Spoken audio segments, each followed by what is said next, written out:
Bonjour à tous et bienvenue à votre émission de MONUSCO Réalité, une production de l'unité vidéo de la MONUSCO. La dernière fois, nous vous avions présenté quelqu'un à travers une de ses œuvres à Goma. Aujourd'hui, nous allons vous les faire découvrir davantage à travers son portrait. Ce sera tout à l'heure après les nouvelles.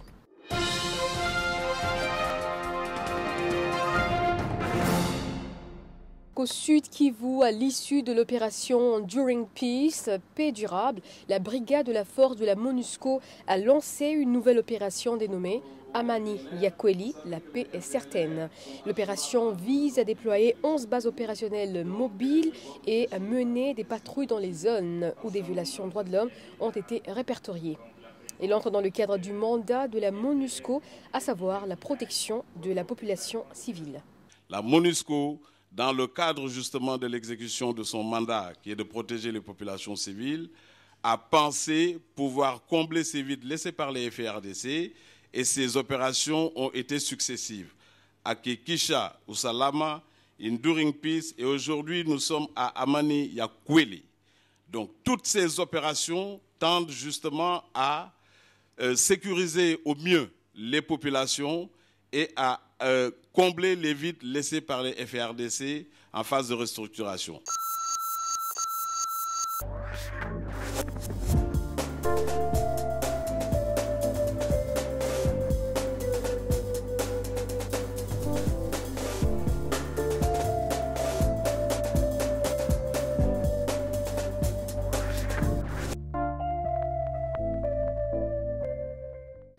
Un engin rustique à mi-chemin entre le vélo et la moto fabriqué dans les faubourgs de Goma dont il est devenu emblématique. Le Tchoukoudou, car c'est de lui qu'il s'agit, est un instrument de transport de marchandises. Le lieutenant-colonel Freddy Libeba s'en est inspiré pour réaliser une œuvre gigantesque à Goma avec le concours financier d'un opérateur économique. Qu'est-ce que le Tchoukoudou? Que représente-t-il pour les Gomatraciens? Pourquoi est-ce un symbole pour la région? Des éléments de réponse dans ce reportage.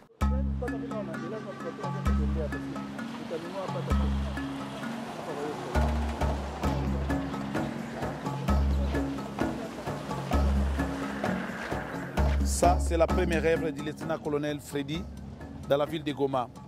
Et là, il va nous expliquer, il va nous parler de cette œuvre. Pourquoi un Tchoukoudou en plein centre-ville? La première des choses que j'ai vues qui m'a impressionné en sortant de l'aéroport, c'était le Tchoukoudou. Et j'ai demandé, c'est quoi au chauffeur? Le chauffeur m'a dit non, bon en fait c'est comme comment on appelle ça, un pouce-pouce quoi, qui favorise aux habitants de Goma à faire des déplacements.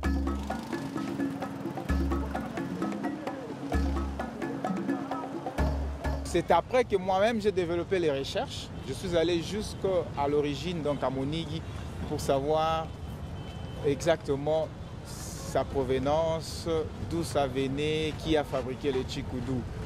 Bon, en fait, j'ai eu des informations. Il paraît que c'est dans le monde entier, on retrouve le Tchoukoudou qu'à Goma.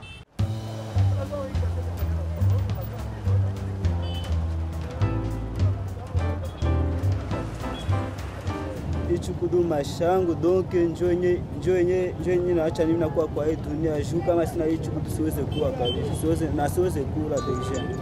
Ce Tchoukoudou pour moi est une voiture, est un véhicule, c'est tout pour moi. C'est grâce à ce Tchoukoudou que je vis. Sans ce Tchoukoudou, je ne sais pas comment je peux vivre.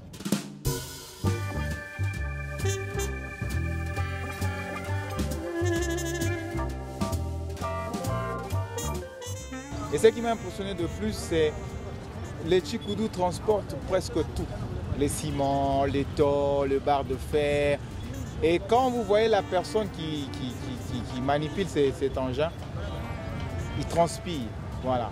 Avec la sueur de son front, il mange. C'est comme dit la Bible, il faut travailler pour manger.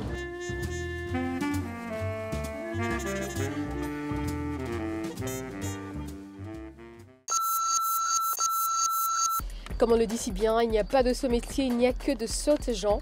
À l'évidence, l'artiste rend hommage à cette catégorie de personnes que sont les portefaix, dont dépend directement ou indirectement une partie de la population nord-kivusienne. La statue de l'homme Tchoukoudou qui trône au centre de la ville de Goma a un tel succès qu'aujourd'hui des personnes viennent souvent le photographier pour ainsi immortaliser leur passage dans cette ville. C'est la fin de cette émission, merci de l'avoir suivi.